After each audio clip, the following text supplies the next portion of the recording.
بسم اللہ الرحمن الرحیم۔ السلام علیکم ورحمۃ اللہ وبرکاتہ۔ ترجمہ قرآن مجید کا سلسلہ آگے بڑھاتے ہوئے آج ہم سورہ اعراف کی آیت نمبر 184 سے 199 تک کا ترجمہ پڑھیں گے۔ آیت نمبر 184۔ کیا ان لوگوں نے اس بات پر غور نہ کیا کہ ان کے ساتھی کو ذرا بھی جنون نہیں؟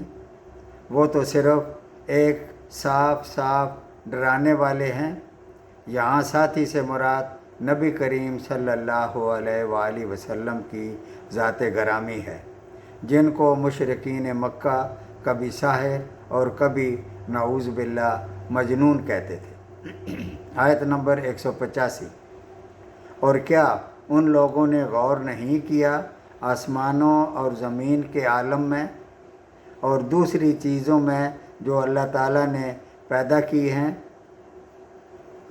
اور اس بات میں کہ ممکن ہے کہ ان کی اجل قریب ہی آ پہنچی ہو؟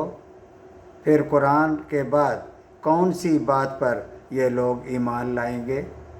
آیت نمبر 186۔ جس کو اللہ تعالیٰ ان کی گمراہی میں بھٹکتے ہوئے چھوڑ دیتا ہے۔ آیت نمبر 187۔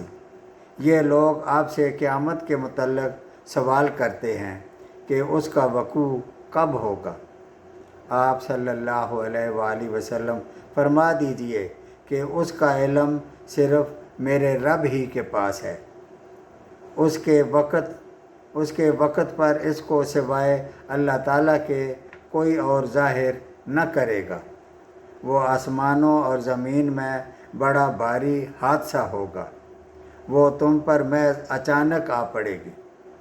وہ آپ صلی اللہ علیہ وآلہ وسلم سے اس طرح پوچھتے ہیں جیسے گویا آپ اس کی تحقیقات کر چکے ہیں۔ آپ صلی اللہ علیہ وآلہ وسلم فرما دیجئے کہ اس کا علم خاص اللہ ہی کے پاس ہے، لیکن اکثر لوگ نہیں جانتے۔ آیت نمبر 188۔ آپ صلی اللہ علیہ وآلہ وسلم فرما دیجئے کہ میں خود اپنی ذات خاص کے لیے کسی نفع کا اختیار نہیں رکھتا اور نہ کسی ضرر کا، مگر اتنا ہی کہ جتنا اللہ تعالیٰ نے چاہا ہو۔ اور اگر میں غیب کی باتیں جانتا ہوتا تو میں بہت سے منافع حاصل کر لیتا اور کوئی نقصان مجھ کو نہ پہنچتا۔ میں تو محض ڈرانے والا اور بشارت دینے والا ہوں ان لوگوں کو جو ایمان رکھتے ہیں۔ آیت نمبر 199۔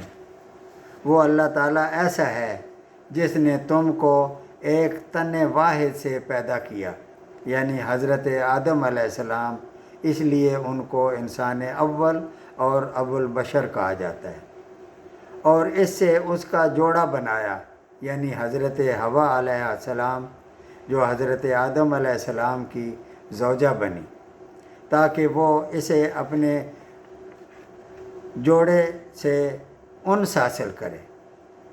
پھر جب میاں نے بیوی سے قربت کی تو اس کو حمل رہ گیا ہلکا سا، سو اس کو لیے ہوئے چلتی پھرتی رہی۔ پھر جب وہ بوجھل ہو گئیں تو دونوں میاں بیوی اللہ تعالیٰ سے جو ان کا مالک ہے دعا کرنے لگے کہ اگر تو نے ہم کو صحیح سالم اولاد دے دی تو ہم خوب شکر گزاری کریں گے۔ صدق اللہ العظیم۔